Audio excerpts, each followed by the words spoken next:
De segur que ens sabràs permetre l'atreviment, però si Tierno Galván, si el professor Tierno Galván visquera ara mateix, segur que diria: qui no estiga compromès que es comprometa i que procure ajudar a crear massa crítica.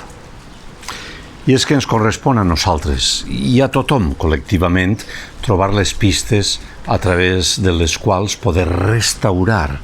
aquesta societat que s'obstina a competir, a girar l'esquena als més febles, a agredir el planeta, a fer oïdes sordes a la realitat.